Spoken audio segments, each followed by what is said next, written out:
Love that. That's good. So let's talk about your. How do you get these celebrities and elites to come to events like that? Yeah. So let's say that they're not you. Yeah. Right. They're maybe a little bit above Doug's status, right? And they're kind of like, they're moderately successful, right? Because you probably have a lot of people in your program that are moderately successful, but they're like, how do I up my game? Yeah. How do they learn how to get celebrities and elites to come to these events?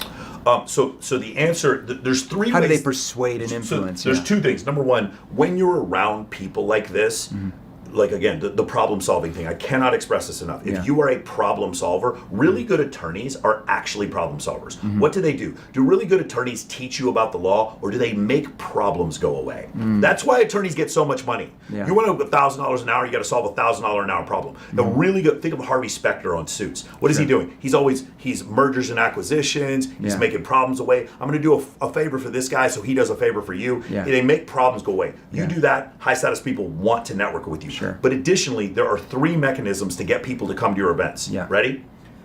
Vanity. And guilt. Guilt. Yeah.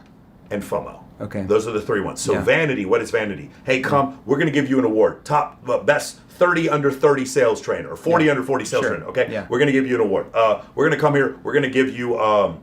we're going to do a photo shoot for you. You're going to stand on the red carpet and I'm going to interview you. Hey, come on my podcast. This is an event we're having right now. Come on my podcast. This is vanity. Okay, number one. Number two is guilt. Are you not going to come to my baby shower? There's no man on this earth who has ever gone to a baby shower. It wasn't because of guilt. Even his own baby, he didn't want to fucking go. You're not interested in saving dogs? No, it's like you don't care about the animals. What you fuck the kids. I don't even care about the kids, right? So the second one is guilt, right? Okay. Wait, it's my birthday. You have to be at my birthday. You understand what I'm saying? Come to my birthday? You're not coming to my wedding. That's guilt. And then the third one is FOMO. Okay. It's like, hey, we're throwing a party on Sunday. Oh yeah, your ex-boyfriend's coming, and there's a bunch of hot girls coming. This girl's like, I'm what? Sorry. Like, there were a couple of influencers in Los Angeles. I know when they come to my, I saw like Lindsay Palis or Abigail Rashford or Emily Sears or like girls like that, Kylie Myers. They'll come to my event, and other girls will see them and it'll be like, hell no. There's no way that girl's going to the event and I'm not going to be there. There's so it's fear of missing out. And then of course with men, it's like, you guys want to know a trick here? I'm gonna look at the camera here. You want to get 1,000, you want to get 100 women to come to your party, invite 1,000 women. You want to get 100 guys to come to your party, invite 0. That's how you do it. You have 100 girls at your party, you don't have to invite any men, and 200 guys will show. Dude, last year for my birthday, we went to Hakkasan. It was me, and I usually start off, there was a comp dinner, it was me and it was 25 girls, that was it. When we got into the club, I invited 0 dudes. And it's not because I don't like these guys, I do like them. I didn't have to invite them though, Jeremy. I knew they were going to show up. I didn't have to say a fucking word. I don't even have a flyer for it. And when I got there were 30 dudes waiting to come up and say happy birthday, and I didn't invite any of them. I'm sure. Again, you guys were all welcome to come. I'm not saying that, but you don't have to invite dudes to parties. Dudes will show up. It's so true, because the networking events, and this is the angle that I'm coming with Sartain here, because I know all of you watching here, you're selling products and services, you're influencing, you're persuading. So my third industry I sold in, I don't know if I ever told you this, was network marketing. Oh yeah. Okay, so when I got into network marketing, I still had my corporate sales job. I was still crushing that. And so I had this idea. I'm like, okay, how do I start attracting like really high level people into my organization who then I can teach them how to go out and recruit high level people? So I did exactly what you did. So I purposely went out. This is right after my first divorce. I rented a 15,000 square foot mansion just in just south of town here in South Mountain by Phoenix here.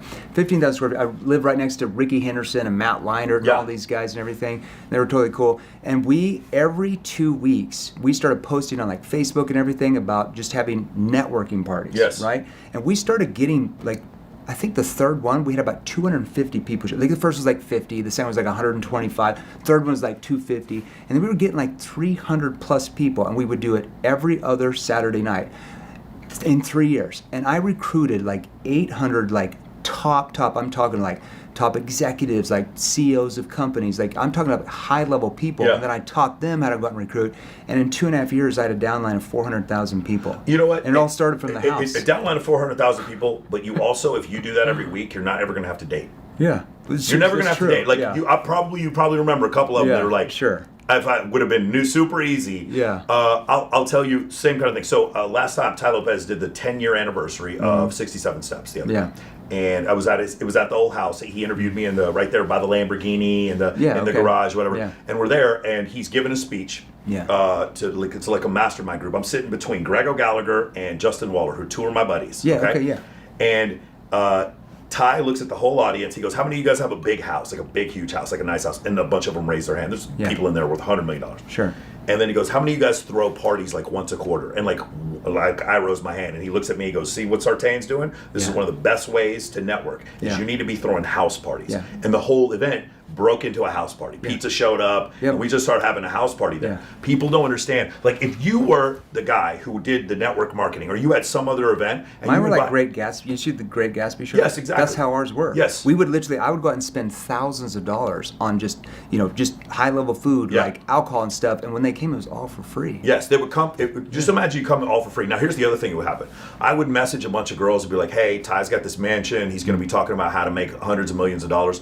Do you know what girl is going to say no to that?" Sure, yeah. because here's the thing. I want you to imagine there are some female entrepreneurs that I know that are fucking awesome. Yeah. If you give them the right information, they're going to turn their business. They're going to crush it. Yeah. Whatever it is, the tanning solution, Amazon FBA, sell cars, real estate, whatever. Yeah. But there's some women who think they're that smart, but they really aren't, but they're fucking beautiful. Yeah. And if you tell them, "Hey, we're gonna go to Ty Lopez and we're gonna learn a bunch of they're like, "Okay, sure, show up." Yeah. So I show up to Ty's house, and I've got like a ton of girls that want to come there and like learn from Ty. Yeah. Well, I mean, if you do this every 3 weeks or every month, you don't have to Tinder. Delete that off your phone, bro. You don't have nightclubs. I never was on a dating app. Forget about the nightclubs. I never was on a dating app. And the thing is, like, they're competing for you. Now, the events I do, I try to have at a minimum 3 girls for every guy. Yeah.